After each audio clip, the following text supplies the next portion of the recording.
옛날에 한번 미국의 텔레비전 오락게임을 보니까 이 다트 게임을 하는 것이 있었습니다. 동그란 이런 원에다가 금을 그어놓고 거기에 만, 10만 또는 5천 이런 숫자를 적어놓고 이 다트를 던져서 거기에 딱 맞추면 어떤 사람에게는 10만 불, 어떤 사람에게는 5천 불, 어떤 사람에게는 10,000불 이렇게 돈을 주는 그런 프로그램이었습니다. 어떤 사람이 운이 좋아가지고 제일 높은 칸에 탁 다트를 꽂으면 막 사람들도 막 굉장히 열광을 하고 또 본인도 막 기뻐서 막 울고 이러는 것을 볼 수 있었습니다. 근데 사실 이런 게임은 좋은 게임이 아닙니다. 돈을 가지고 시청률을 올리려고 하는 거기 때문에 좋은 게임이 아닙니다. 요즘도 우리나라 사람들 중에서 로또를 열심히 사는 사람이 있습니다. 로또에 1등 할 가능성은 없지만 그래도 혹시 1등이 되면 십수억 원이 한꺼번에 생기기 때문에 빚이 있는 사람들, 노숙자들 이런 사람들은 돈만 생기면 로또를 사가지고 거기 표면을 긁어가지고 숫자를 확인을 하는 것입니다. 어떤 분이 이제 간증을 하는데 자기가 예수 믿고 난 뒤에 주일은 한 번도 빠지지 않고 교회 왔다는 것입니다. 그리고 주일마다 자기가 기도하는 것이 있는데 그 기도 내용이 무엇인가 하면 이번 주에 로또가 꼭 당첨되도록 해달라는 그런 내용이었습니다. 그런데 이분은 한 번도 로또가 당첨이 된 적이 없었습니다. 그래서 그 의문이 생겼어요. 하나님은 전지전능하시고 못할 일이 없으시는데 내가 주일 예배를 한 번도 안 빠지고 와서 기도를 드리는데 왜 로또가 한 번도 안 되는가? 그래서 어떤 다른 사람하고 이야기를 하니까 그 사람도 로또를 위해서 기도한다는 거예요. 근데 그 사람은 매일 새벽 기도를 한 번도 안 빠지고 와서 로또가 되도록 기도한다는 것입니다. 그때 이 사람이 자기가 당첨 안 되는 이유를 알았다는 겁니다. 다른 사람은 새벽 기도를 안 빠지는데 자기는 일주일에 한 번 와서 기도하니까 로또가 될 리가 있나. 그래서 자기가 이해가 되었다고 그렇게 간증을 했습니다. 제가 처음에 우리 교회에 와서 사람들이 왜 노력을 해서 돈을 벌지 않고 그 요행이나 바라고 로또를 사느냐, 그 좋은 거 아니라고 설교를 했습니다. 그랬더니 어떤 할아버지가 막 화가 머리 끝까지 나가지고 막 우리 집에 대놓고 욕을 하고 막 교회도 욕을 하고 이 사람이 막 너무너무 화가 막 나가지고 분을 참을 수가 없는 것입니다. 그래서 나중에 알아보니까 그분은 로또를 파는 장사였습니다. 그래서 목사님이 설교 시간에 로또 사는 건 나쁘다 이러니까 자기가 장사가 안 되니까 왜 그런 설교를 하냐고, 남의 사업을 망치는 설교를 한다고 막 화가 머리 끝까지 나가지고 저인데도 막 퍼붓고, 그때 원로 목사님 계셨는데 원로 목사님인데 퍼붓고 사모님인데도 퍼붓고, 그 사모님이 제 만나서 그랬다. 세상에 그렇게 막 화를 내면서 전화하는 사람은 처음 봤다고 막 그렇게 이야기를 했습니다. 사람들은 누구나 한번 일확천금을 했으면 좋겠다 이런 생각을 합니다.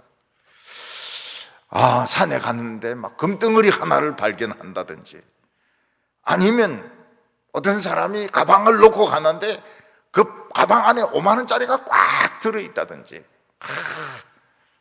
그런 기도를 하는 사람이 있는지 모르겠습니다. 근데 요즘은 우리나라도 수준이 높아져 가지고요, 지금 신천에 있는 오리를 잡아먹는 사람이 한 사람도 없습니다. 그냥 주문만 하면 오리 그냥 가지고 오는데 뭐 때문에 저 신천에 있는 오리를 잡아먹겠습니까? 지금 국민의 수준이 이만큼 올라갔어요. 오리들이 그냥 살아 있습니다. 그리고 그 돈을 주면 좋지만은 다 경찰에 되게 이렇게 줘가지고 본인이 찾아가도록 지금 이제 수준이 그렇게 됐어요. 우리나라 수준이. 왜 그런가 하면 자기는 공짜 돈을 주어서 기쁠지 모르겠지만은 그 잃어버린 사람은 속이 새까맣게 타거든요. 그런 걸 생각하면은 경찰에 연락해가지고 돈을 이렇게 경찰이 보관하도록 하게 됩니다. 그런데도 일확천금을 하는 사람이 있어요. 어떤 여자분은 그 영국 여자인데 그 반지를 하나 사려고 중고 반지, 다이아몬드 반지 파는데 가서 가짜 반지를 전당포 같은데 가서 이제 하나 산 겁니다. 싸게 산 거예요. 근데 이게 멋있어요. 반지가 멋있고 참 잘 만들어진 거예요. 가짜인데. 그래 이 사람이 이제 그 다이아몬드 보석 감정하는 데 가서 감정하니까 이게 뭐 200년 전에 어떤 공주가 차던 진짜 다이아몬드 반지라는 겁니다. 그래서 뭐 엄청나게 이 사람은 뭐 가짜인 줄 알고 샀는데 진짜니까 벼락부자가 된 겁니다. 또 미국의 어떤 빈집에 한 몇 년 동안 빈집인데 그 벽에 그림이 하나 그려져 있습니다. 아무도 그 그림에 관심을 안 가졌어요.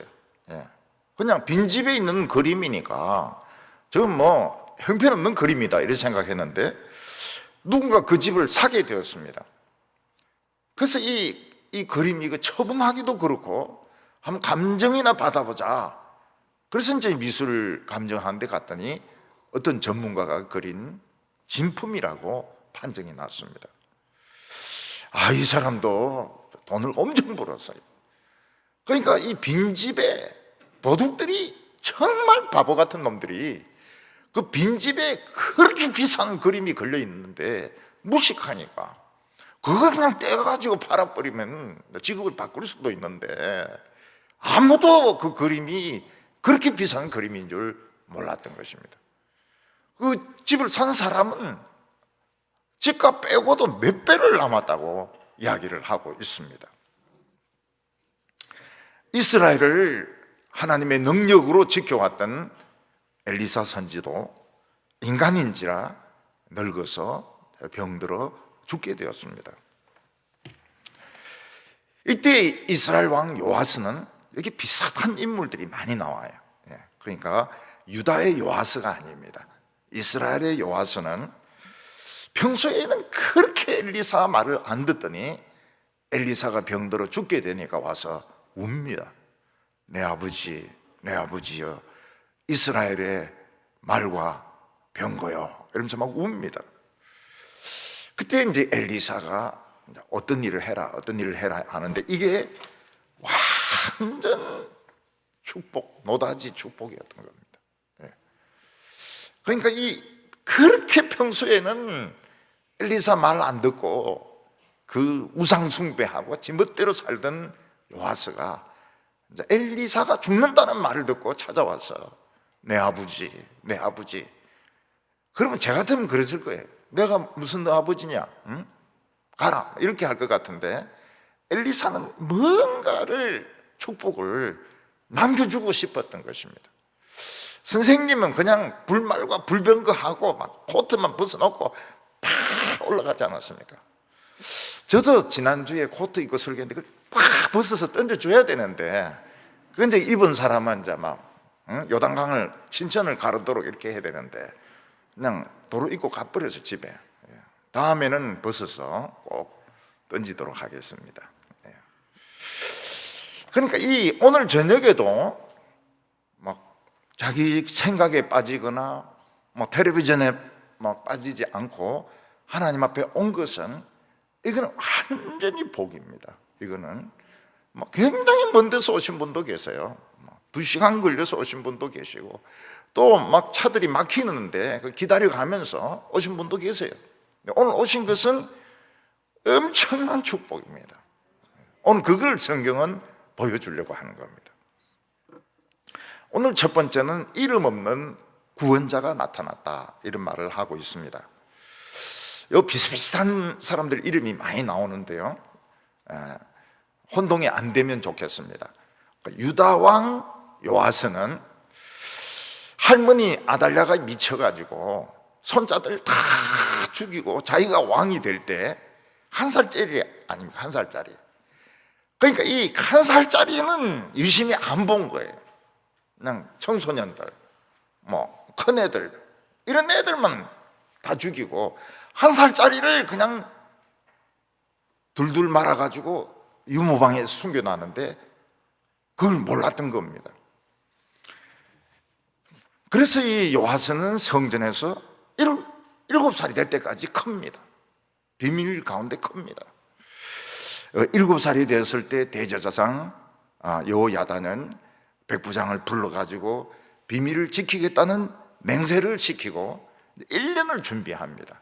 이 왕위 즉위식을 1년을 준비해가지고 안식일 날 사람들이 모였을 때 왕을 보이고, 다윗의 자손이 다 죽은 거 아니다, 한 명 살아있다, 그걸 보이고, 그걸 보고 막 시기심이 나서 막 파고 들어오는 아달랴를 잡아라 해가지고 성전에서는 죽이지 않고 밖으로 나가게 해가지고 밖에 있는 길에서 아달랴를 죽입니다.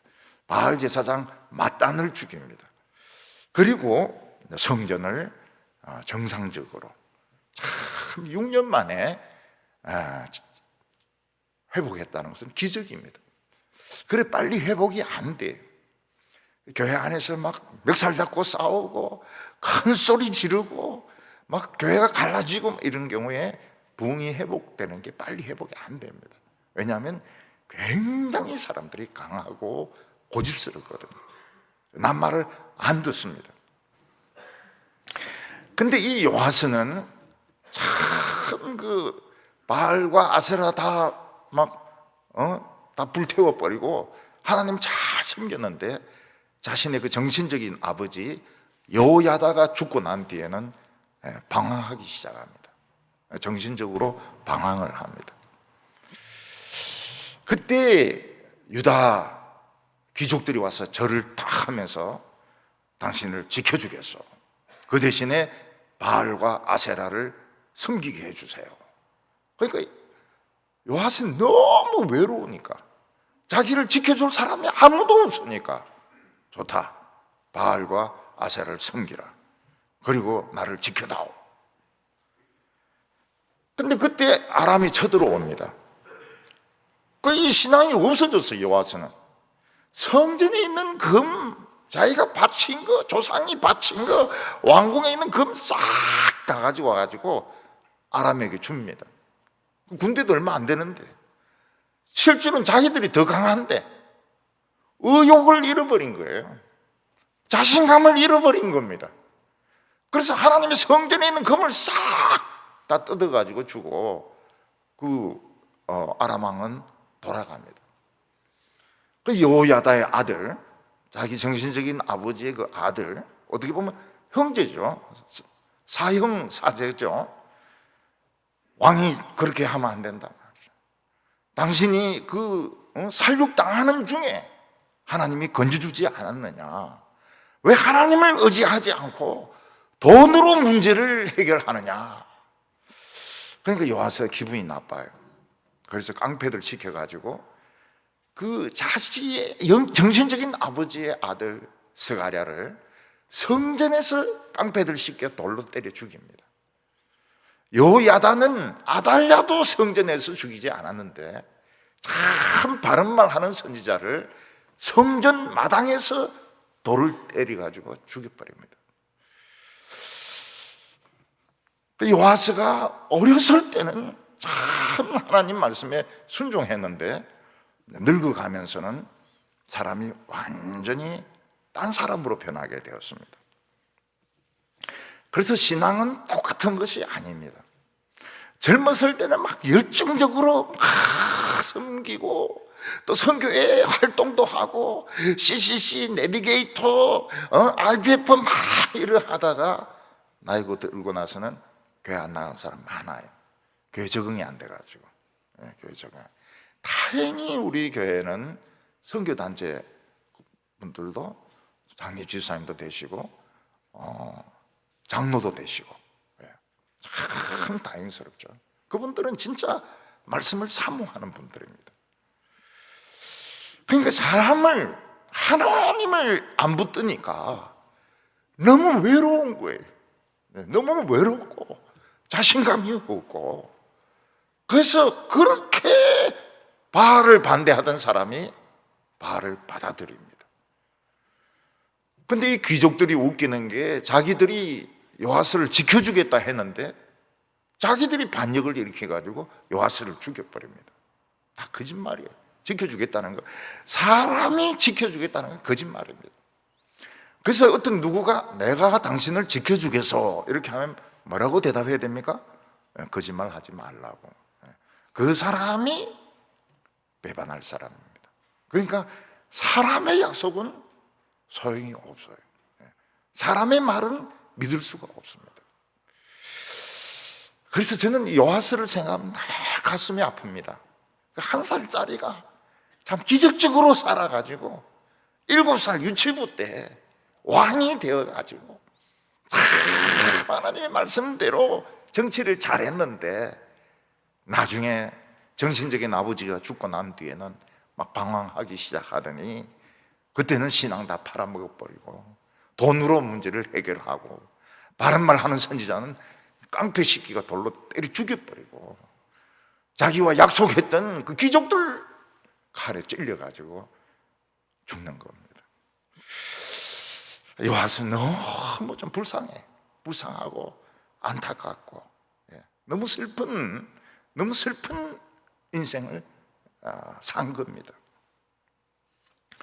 근데 북쪽 이스라엘은 항상 암덩어리가 있었습니다. 그게 뭔가 하면 첫 번째 왕 여로보암이 만들었던 금송아지였습니다. 이 금송아지가 하나님의 모든 축복을 다 맡고 있는데, 이스라엘 백성들은 다른 건 포기해도, 성은 포기하고 돈은 포기해도 금송아지는 포기를 못하는 것입니다. 그래서 아합과 이세벨이 나라를 다스릴 때 이스라엘은 완전히 쓰레기통이었습니다. 하나님께서는 엘리야에게 예후라는 사람이 이 쓰레기통을 치울 것이라고 말씀하셨습니다. 예후는 사실은 이스라엘에 별 볼 일 없는 장군이거든요. 아주 높은 장군도 아니에요. 근데 엘리사가 자기 제자들 중에 제일 미친 것 같은 제자를 보냅니다. 왜냐하면 잘생긴 제자를 보내면 사람들이 무슨 일이 있구나 딱 주목해서 보거든요. 그러니까 제일 별 볼 일 없는 제자를 보내가지고 머리에 기름을 붓고, 당신의 사명은 바알의 집을 청소하는 것이다. 그리고 도망쳐가지고 오게 합니다. 예후는 병거를 몰아가지고 이제 사마리아가 주 수도고 이스라엘이 이제 한 2번째 수도 정도 되는데, 이제 거기에 있는 그 요람을 죽입니다. 또 거기 병문안 왔던 아하시아도 죽입니다. 그리고 아하시아의 이 요람의 그 아들들이 70명이나 있습니다. 그러니까 그 교수들인데, 그 왕세화가 내하고 한번 붙어보자 이러니까 교수들이 얼마나 그 간사합니까? 70명이면 목을 잘라가지고 바구니에 넣어가지고 옵니다. 한꺼번에 그냥 다 죽어버려요. 이세벨은 사마리아 왕궁에서 막 눈썹을 그리고 있고 입술을 그리고 있는데, 거기 내 편 없느냐 이러니 내시들이 또 이 여자를 막 발로 찼는지 다리를 들어 던졌는지 떨어졌는데 피가 온데 다 터지고, 개들이 와가지고 이 이세벨의 시체를 뜯어먹어가지고 장사 지낼 것이 없는 거예요. 막 뼈까지 오도독 씹어먹는 바람에 이세벨은 뭐 남은 게 없어요. 그리고 내가 바알 위해서 큰 제사를 드릴 테니까 바알의 제사장은 한 명도 빠지지 말고 이 제사에 참석하라. 빠지는 사람은 죽인다. 그래서 전국 그 북쪽 이스라엘에 있는 바알 제사장이 다 왔을 때 실큰 제사 드리게 해놓고 군사들을 풀어가지고 다 죽입니다. 죽이고 시체는 밖에 던지고 시체는 밖에 던지고. 이스라엘에 이만큼 바알을 청소한 사람은 없습니다. 예후 말고는 없습니다. 그런데 예후도 버리지 못한 것이 있었는데 금송아지는 포기하지 못했습니다. 참 이 금송아지 이 우상을 예후도 포기를 못하는 겁니다. 그 예후는 이제 죽고 하나님이 예후가 살아있을 때 예후 너가 잘했다. 그래서 4대가 다스릴 거라고 말씀을 하십니다. 예후 다음에 왕이 된 사람이 아하시아입니다. 이스라엘에도 유다에도 아하시아가 있는데 이 이름이 똑같은 이름이 자꾸 나와요. 그래서 그냥 읽으면 이게 누가 누군지 혼동이 되는데 이 아하시아는 요람과 같이 있다가 죽은 아하시아가 아닙니다. 이 아하시아는 예후의 아들입니다. 이 예후도 이 아하시아도 이 금송아지를 포기를 못하는 바람에 하나님의 말씀대로 아람왕 하사엘과 그 아들 베나닷에게 굉장히 시달림을 받습니다.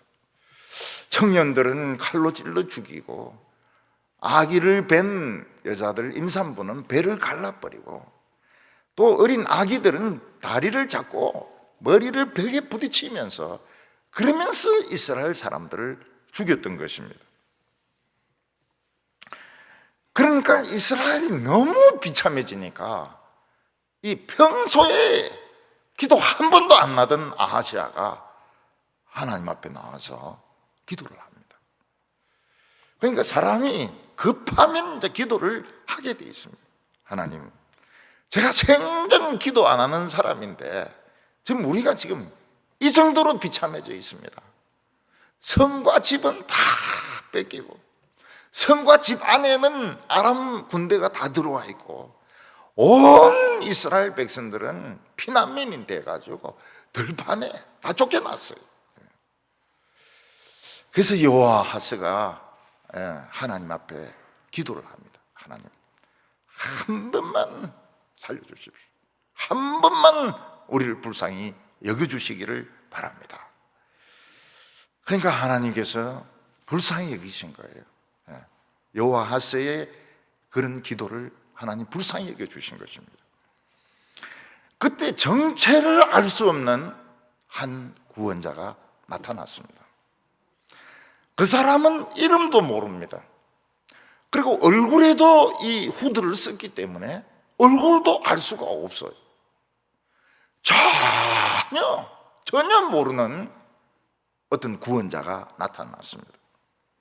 그 사람 혼자서 칼을 한번 쫙 휘두르니까 궁 안에 있고 집 안에 있던 아람 군대가 마당으로 다 나가 떨어지는 겁니다. 또 그 사람 또 한번 칼을 확 휘두르니까 성 안에 있던 아람 군대, 아람 왕이 막 성 밖으로 막 다 나가 떨어지는 것입니다. 그리고 막 이 이름 없는 구원자가 또 칼을 한번 쫙 휘두르니까 전부 뭐 저 나라로 다 도망가 버리는 겁니다. 이름을 알 수가 없어요. 정체를 알 수가 없습니다. 그런데 생전 기도 안 하던 요야다가 여호와하스가 하나님 앞에 기도하니까 하나님이 그 기도를 들어주신 것입니다. 보면 막 생전 기도에 안 나온 사람도 많습니다. 굉장히 많아요. 그런데 이제 어려운 일이 있으면 옵니다. 어려운 일이 있으면 하나님 앞에 옵니다. 그러면 하나님께서 기도를 들어주세요. 이름을 알 수 없는 그런 사람을 통해 가지고 그 어려움이 해결되게 해주십니다. 그 어려움이 해결되면 또 어떻게 합니까? 또 기도 안 나오죠. 왜냐하면 원일대 상태를 회복해야 되니까 안 나옵니다. 우리가 알아야 될 것은 지금까지 계속 기도하던 사람은 물론이고 기도를 생전 안 하다가 기도 한 번 한 사람도 하나님은 들어주시는 겁니다. 그래서 정체를 알 수 없는 구원자가 나타납니다. 후드로 얼굴을 가리고 온몸에 검은 옷을 입고 그냥 한 번씩 휘두르니까 그냥 다 쫓겨가 버리는 겁니다.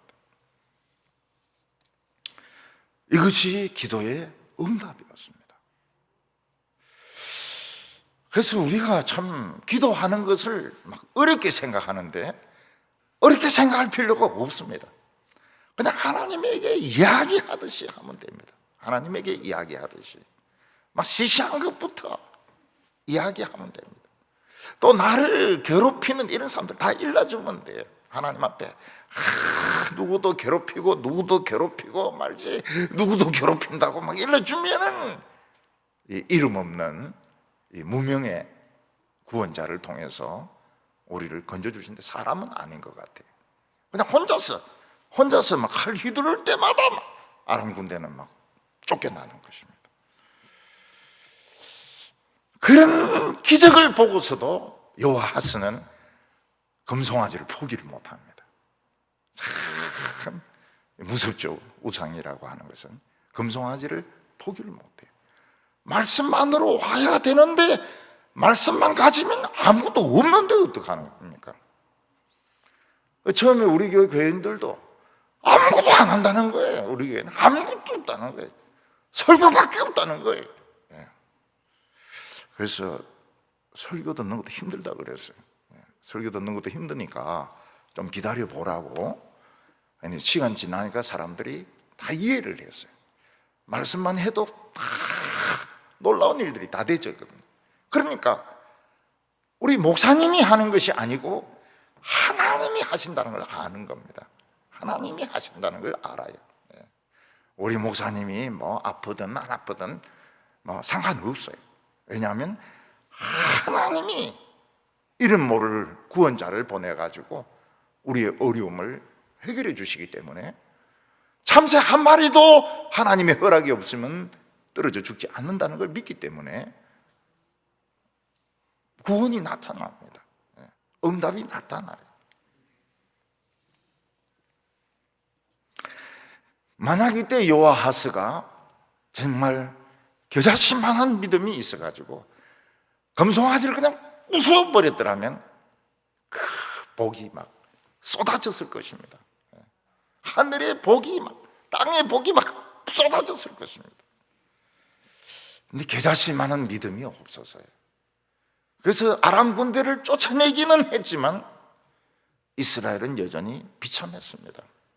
성경은 뭐라고 말하고 있는가 하면 타작마당에 그 티끌과 같다고 그랬어요. 타작마당에 티끌은 막 바람 불고 팬 돌리면 다 없어집니다. 너무 가치가 없게 된 거예요. 왜 그렇습니까? 금송아지 때문에. 그리고 웃기는 것이 쫓겨가는 아람 왕하고 언약을 맺습니다. 그래서 뭐 마병은 50명 이상은 두지 말라. 병거는 10개 이상 두지 말라. 그리고 보병은 10,000명 이상 두지 말라. 아니, 쫓겨가는 놈들하고 무슨 계약을 맺습니까? 쫓겨가는 놈들은 지금 져서 가는데 그런데도 이들은 쫓겨가는 채 안 하는 거예요. 굉장히 봐주는 척 하면서 너희들은 병력을 이 이상 늘리지 말라고 딱 그렇게 말하고 사실은 도망을 가는 겁니다. 그들에게는 눈에 보이지 않는 무명의 구원자가 있었습니다. 그 구원자가 하는 일이 나타나고 있었습니다. 밀려가는 것은 그냥 밀려가는 게 아닙니다. 쫓겨서 밀려가고 있는 것입니다. 근데 이 구원자를 못 맺는 거예요. 여호와하스도 금송아지를 버리지 못하는 것입니다. 우리나라도 금송아지가 사실은 교회를 다 지배하고 있습니다. 세상에서는 성공이고 교회에서는 장로가 되고 장립집사가 되고 권사가 되고 교회에서도 존경받고 세상에서도 존경받고 그게 금송아지거든요. 금송아지. 결국은 막 하나님의 축복이 임하는데, 기적이 임하는데도 안 믿는 겁니다. 그 많은 사람들하고 약속을 맺어요.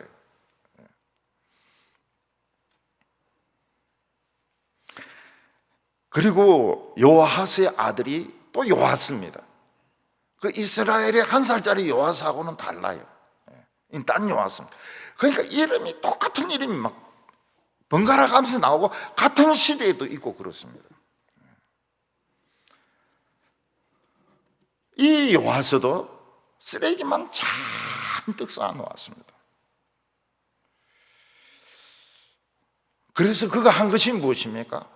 남쪽 유다를 또 쳐들어가서 사람들 막 한 20만 명 정도 노예로 잡아오고 또 막 몇십만 명 죽이고, 힘을 가지고 있으면 바른 데 써야 되는데 자기 같은 동족을 죽이는데 그 힘을 썼던 것입니다.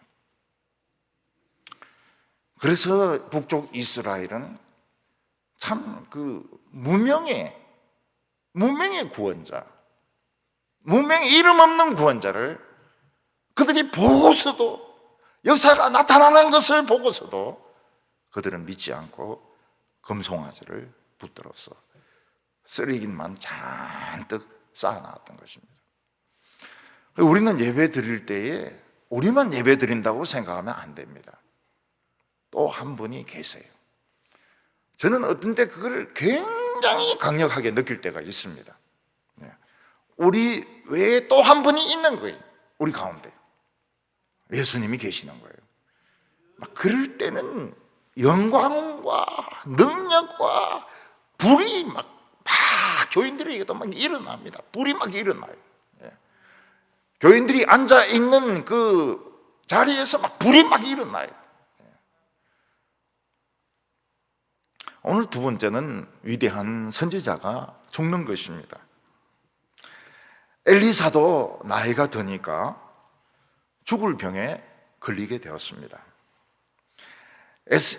엘리사는 이스라엘의 많은 기적으로 죽을 사람들도 살렸고 멸망할 사람들도 참 살게 했고 죽은 아이도 살린 사람입니다.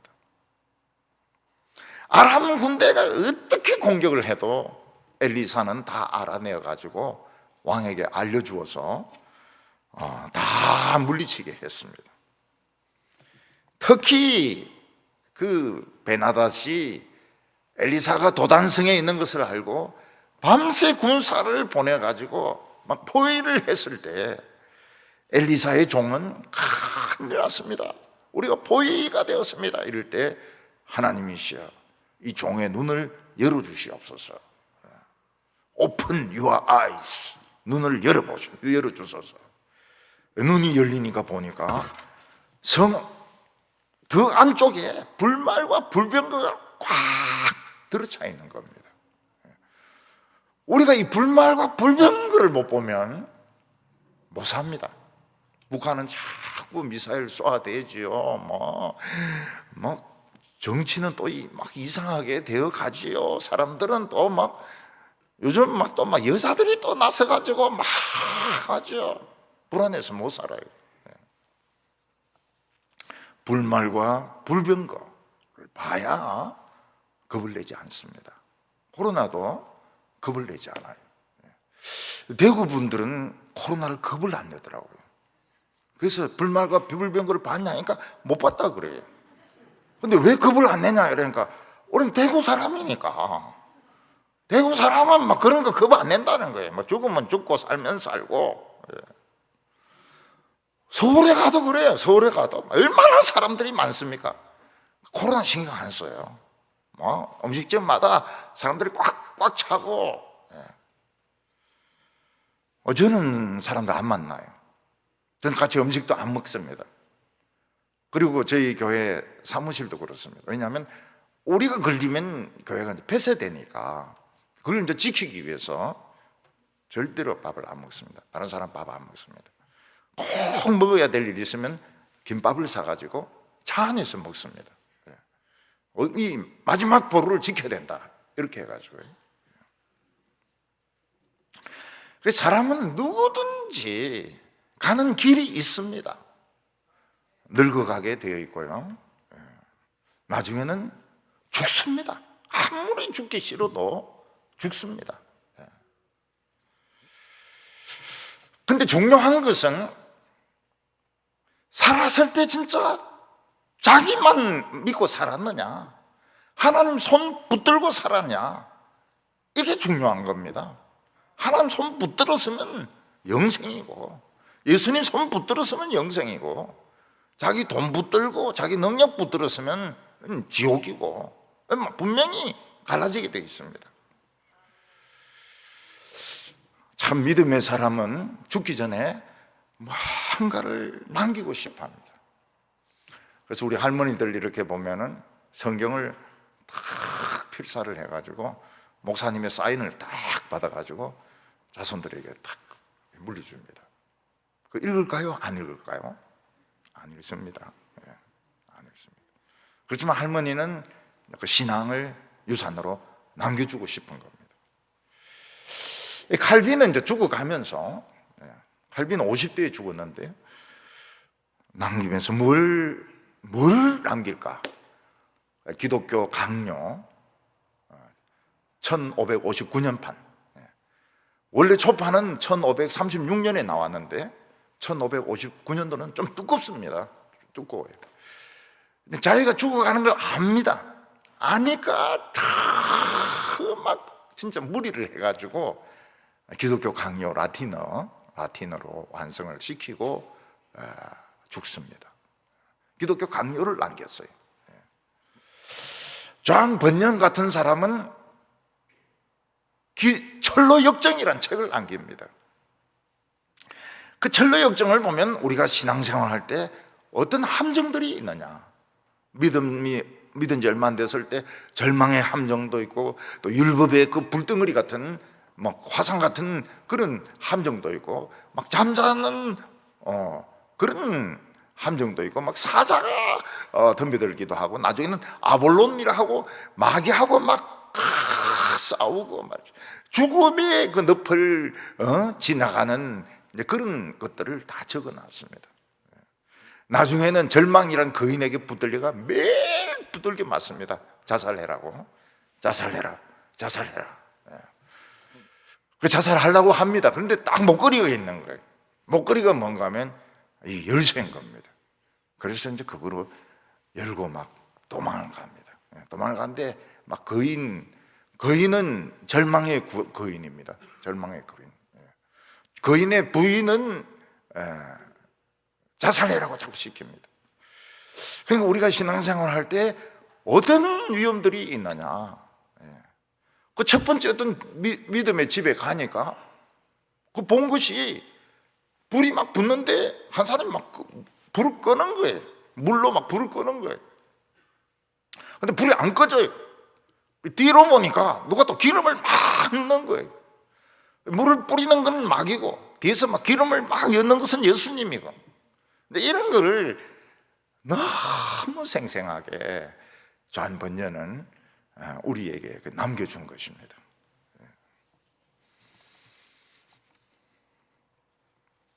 엘리사가 죽어간다 하는 말을 듣고 요아스가 엘리사를 찾아온 것은 진짜 축복이었습니다.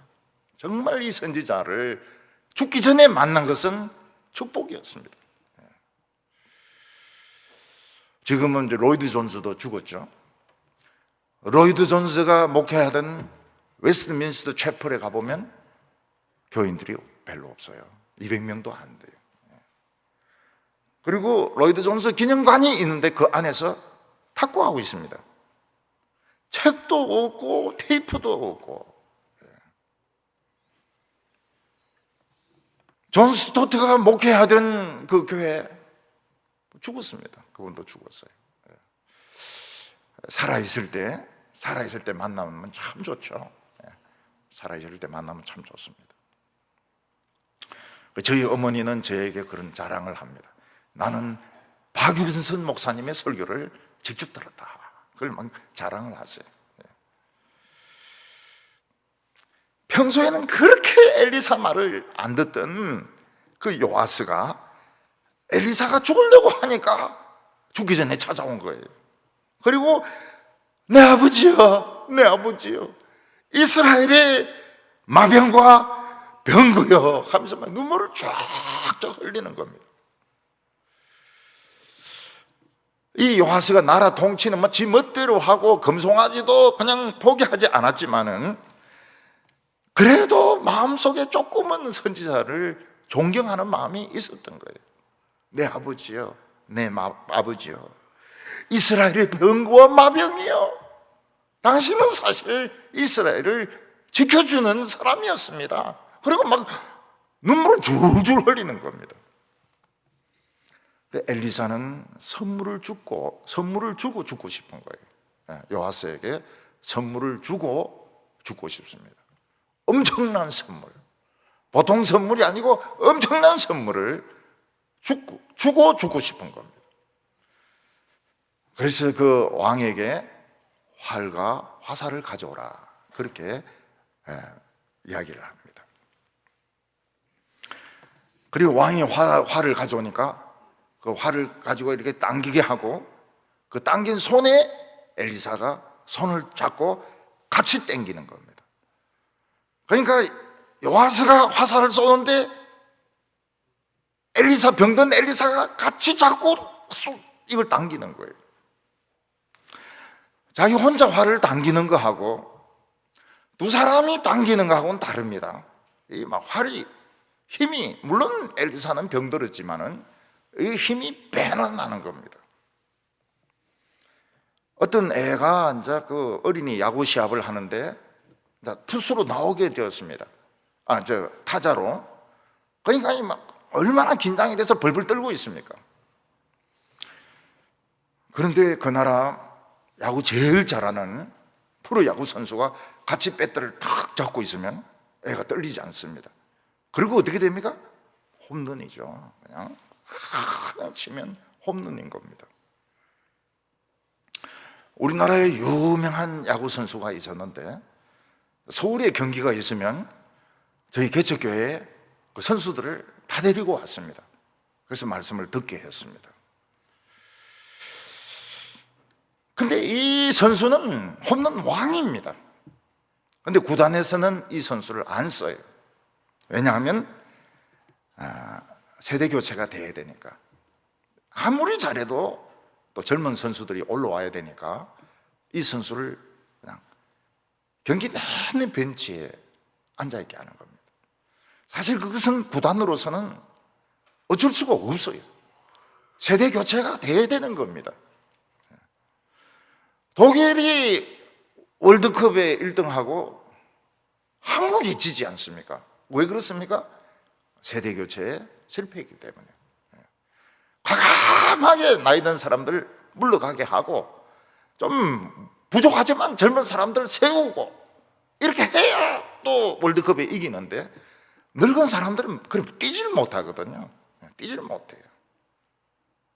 지금 메시, 호날두 이런 사람들 다 걸림돌 아닙니까? 못 뛰니까요.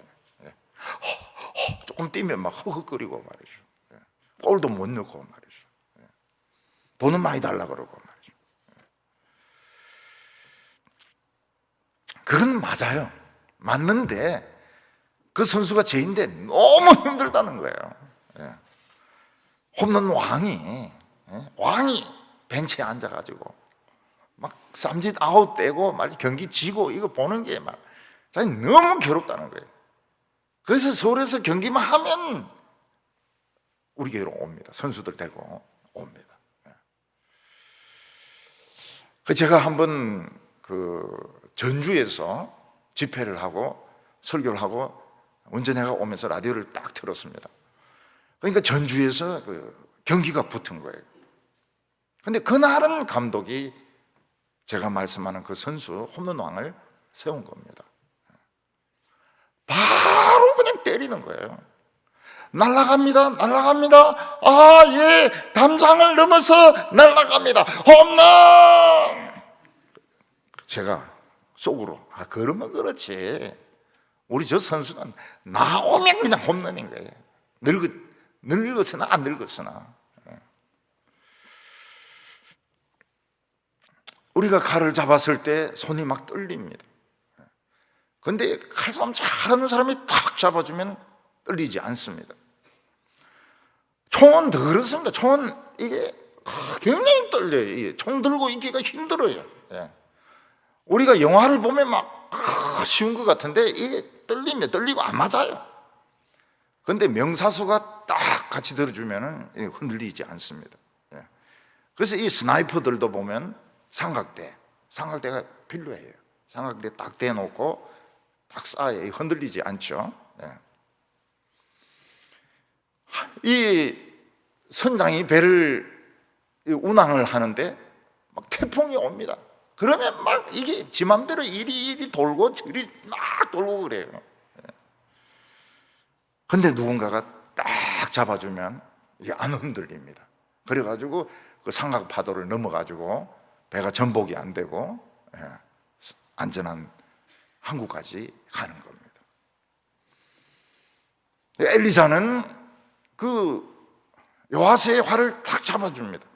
왕이니까 사실 화살 실력이 시원찮죠. 근데 엘리사가 딱 잡아주면서 쏘세요 합니다. 팍 쏘니까 동쪽 창문을 열어놓고 팍 쏘니까 이게 날아가는 거예요. 엘리사가 뭐라고 말하면 이건 하나님의 구원의 화살이라는 거예요. 구원의 화살이 발사가 됐기 때문에 하나님은 이스라엘을 반드시 구원해 주신다. 반드시 구원해 주신다. 이거는 구원의 화살이라고 이야기를 합니다. 그리고 또 요아스 왕에게 화살을 잡으라고 말합니다.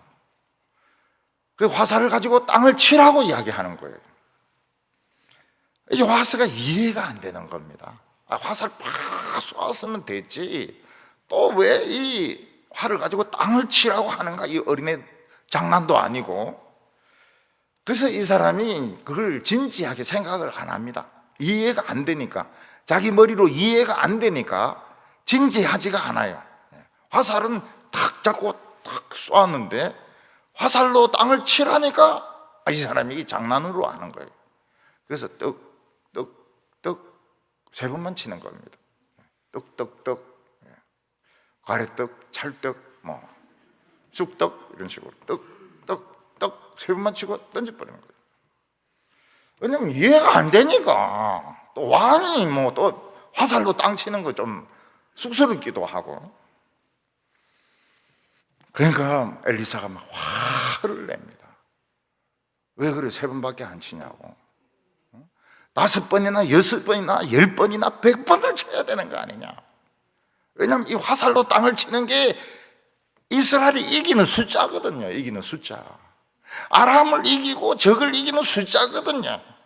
그래서 진지한 사람은 하나님의 종이 이야기하면 막 그냥 100번씩 칩니다. 그만해야 할 때까지 막 땀이 날 때까지 합니다. 근데 이걸 그냥 농담으로 생각을 한 거예요. 3번 치니까 3번만 이길 거라고 이야기합니다. 오늘 19절 말씀 보면 하나님의 사람이 노하여 이르되 왕이 대여섯 번을 칠 것이니이다. 그리하였더면 왕이 아람을 진멸할 때까지 쳤으리이다. 그러나 이제는 왕이 아람을 3번만 치리이다. 이게 이기는 숫자였던 겁니다. 이기는 숫자. 이스라엘이 다른 나라와 전쟁에서 이기는 숫자였던 것입니다. 이 100번을 쳐야죠. 100번을 쳐야죠. 우리 돌아가신 교인 중에서 성경을 20번도 읽고요. 그런 분 계세요. 좋은 겁니다. 이기는 숫자예요. 이기는 숫자. 이기는 숫자. 그거를 그냥 장난으로 알고 떡하고 마는 거예요. 찰떡, 꽁떡 이러고 말아버린 거예요. 그 3번밖에 못 이기는 겁니다. 그 다음에 다 지는 거예요. 그걸 망해버려요. 하나님의 말씀은 농담이 아닙니다. 농담이 아닙니다. 해야 돼. 우리 생각으로는 아무리 생각해도 이해가 안 되고 의미가 없는 말이고 정말 장난 같다 하더라도 장난이 아닙니다. 하나님이 우리 손을 잡아주시고 우리로 하여금 땅을 치라고 할 때 100번을 쳐야 됩니다. 100번을 쳐야 돼. 성경도 100번을 읽어야 되고요. 흉내만 내는 거예요. 선지자가 해라 하니까 흉내만 내는 겁니다. 3번밖에 못 이기는 거예요. 뭐 그것도 인정을 해줍니다. 인정을 해주지만 더 이상은 이기지 못해요. 왜냐하면 하나님의 말씀을 가볍게 여겼기 때문입니다. 교인들 중에서 보면 내 생각이 하나님의 말씀이나 하나님 종보다 훨씬 낫다고 생각하는 사람들이 아직도 있을 겁니다. 우리 교회도 있을 겁니다. 보면은 이야기하는 거 보면은 저는 할 말이 없어요. 너무 똑똑해가지고 할 말이 없어요. 결국은 보물을 놓치는 겁니다. 보물을 놓쳐요. 어마어마한 보물을 잃어버리는 겁니다. 아무리 똑같은 일이고 재미가 없고 의미가 없어도 하나님의 선지자가 해라고 하면 하는 거예요. 100번 하는 거예요. 100번. 100번 하는 거예요. 그만두라 할 때까지 하는 거예요. 이기는 숫자였는데, 전쟁이 이기는 숫자였는데, 북한이 아무리 핵무기 가지고 있고 미사일 많이 가지고 있어도 이게 이기는 숫자였는데 3번만 이기고 다 놓치는 겁니다. 오늘 마지막으로 엘리사의 죽음이 나옵니다. 엘리사는 참 젊었을 때 부자였습니다. 그러나 엘리야의 부름을 받고 밭과 소를 다 포기하고 엘리야의 몸종이 되었습니다. 제자도 아닙니다. 그냥 노예처럼 시키는 대로 하는, 오라고 하면 오고 양치물 갖다 드리고 이런 종이 된 거예요. 그러나 엘리사는 이스라엘을 지키는 등불이었습니다. 그렇게 능력이 있던 엘리사도 인간이니까 늙고 병들어 죽게 되었습니다. 이것은 우리 인간으로는 어쩔 수가 없습니다. 어쩔 수가 없어요. 늙어가는 것을 어쩔 수가 없습니다. 하나님은 스승 엘리야는 불말과 불병거로 데려갔습니다. 그렇지만 엘리사는 병으로 죽게 해서 데려가셨습니다. 그런데 놀라운 것은 엘리사는 죽었지만 죽은 사람을 살리는 능력이 있었던 것입니다. 사람들이 이제 엘리사가 죽으니까 엘리사를 무덤 안에, 돌로 된 무덤 안에 장사를 지냈습니다. 1년이 지나고 난 뒤에, 근데 그때는 거의 해골만 남았죠. 1년이 지났으니까 다 시체가 썩어가지고 구더기가 파묻어가지고 엘리사도 이제 해골만 남은 겁니다. 다른 사람이 죽어가지고 시체를 이제 그 무덤에 같이 이제 그 합장을 하려고 하는데 강도들이 덤빈 겁니다. 모압에서 강도들이 덤비가지고 막 돈을 뺏고 옷을 뺏으려고 하는 겁니다. 그때 이 장사 지내는 사람들이 급하니까 그냥 시체를 엘리사 해골 있는데 던져놓고 그냥 도망가 버린 겁니다. 근데 놀라운 것은 그 죽은 사람의 시체가 엘리사의 뼈에 딱 닿으니까 살아나 버리는 거예요. 해골인데, 엘리사 해골인데 딱 닿으면서 살아나 버려요. 야, 엘리사의 해골까지도 사람을 살리는 힘이 있었던 겁니다. 하나님은 그것을 통해서 뭘 보여주십니까?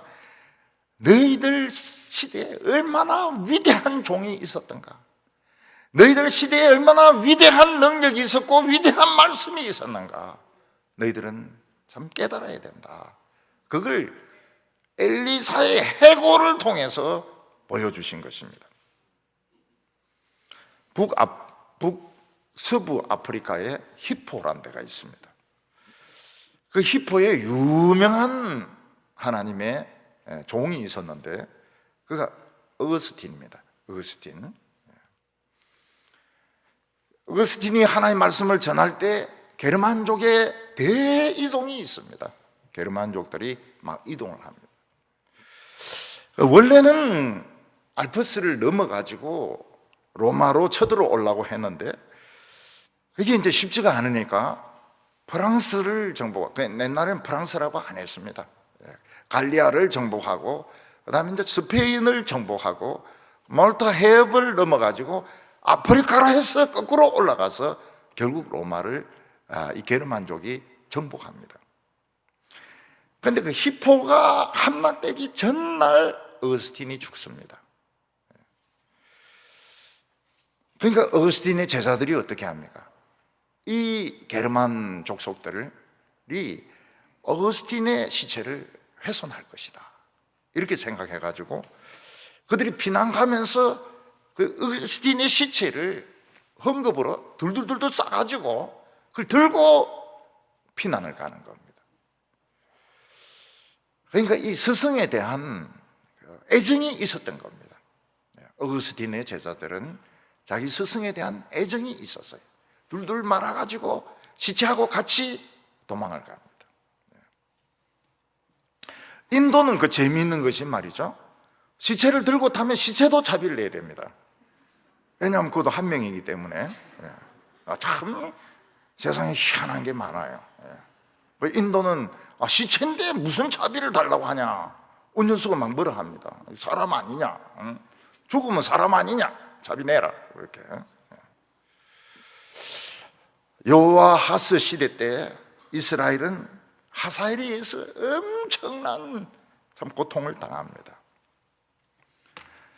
그 엘리사의 그 미친 종이 이야기한 대로 젊은이들은 그냥 칼로 찔러 죽이고, 임산부들은 배를 갈라 죽이고, 아이들은 다리를 잡고 머리를 바위에 쳐서 죽입니다. 그리고 그 모든 재물은 다 뺏어갑니다. 그 원인은 금송아지에 있었습니다. 그러나 그들은 금송아지를 끝내버리지 못했습니다. 하나님은 이 고집덩어리 이스라엘 백성들을 멸망시켜야 마땅하지만 이들도 아브라함의 자손이고 이삭의 자손이고 야곱의 자손이기 때문에 하나님이 멸망시키지 아니하셨습니다. 그래서 하사엘이 죽고 그 아들 또 베나닷이 왕이, 베나닷도 여러 명입니다. 여러 명. 베나닷이 우리로 치면은 전하 이런 뜻입니다. 개인 이름이 아니고 공식적인 이름. 베나닷이 여러 명이 있어요. 그 베나닷이 이제 하사엘의 아들 베나닷이 이제 왕이 되는데 그때 요아스가 싸워서 3번 딱 이깁니다. 3번. 25절에 보면 요아하스의 아들 요아스가 하사엘의 아들 베나닷의 손에서 성읍을 빼앗으니 이 성읍은 자기 부친 요아하스가 전쟁 중에 빼앗겼던 것이라. 요아스가 베나닷을 3번 쳐서 무찌르고 이스라엘을 회복하였더라. 100번을 쳐서 이겼더라 이래야 되는데 떡 3번만. 아이고 참 믿으려면 좀 확실하게 이렇게 믿으면 좋은데, 열정적으로 좀 믿으면 좋은데 그냥 3번만. 그래서 3번만 이기고 그냥 끝이 나버렸습니다. 요아스가 활로 땅을 100번 쳤으면 얼마나 좋습니까? 10,000번을 쳤으면 얼마나 좋습니까? 엘리사의 말이 너무 논리적으로 이해가 안 된다 이래가지고 그냥 흉내만 내다가 끝냈던 것입니다. 하나님의 말씀을 이해를 하려고 하면 안 됩니다. 믿어야지. 이해를 하려고 하면 이거 절대로 못 따라갑니다. 하나님의 말씀은 이해가 안 돼도 능력입니다. 그리고 그 안에 어마어마한 축복이 있습니다. 하나님이 말씀하셨으면 그만두라 할 때까지 열심히 활로 땅을 치는 우리 성도들 되시기를 바랍니다. 기도드리겠습니다.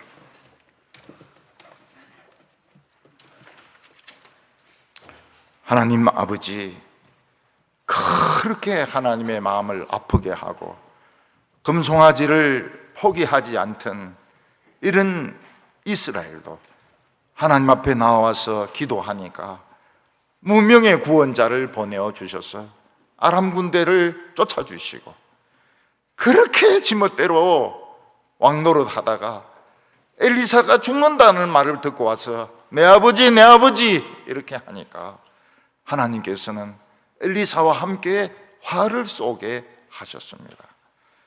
오늘 하나님의 말씀은 땅에 떨어지고 사람들은 예수를 믿는다고 하지만 자신과 세상을 믿고 있습니다. 고통을 당하고 있지만 그 고통의 원인을 알지 못하고 있습니다. 오늘 저희들이 하나님을 다시 찾게 하여 주시옵소서. 무명의 선지자를, 무명의 구원자를 찾게 하여 주시옵소서. 땅을 100번, 10,000번 두드리게 하여 주시옵소서. 예수님의 이름으로 기도하옵나이다. 아멘.